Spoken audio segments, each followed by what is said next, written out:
Idol, may dalawang tilapia. Malaki ang isa.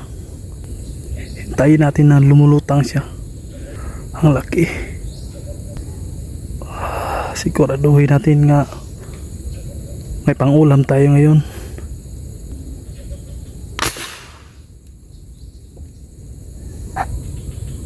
Siguro tinamaan.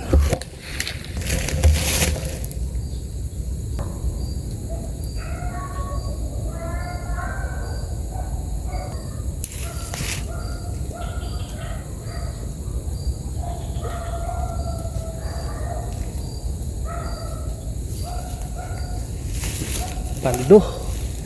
Ang laki dulo. Siguro ang sarap ang ulam namin ngayon. Tilapia. Hapit 1 ka kilo idol. Grabe epektibo kayo.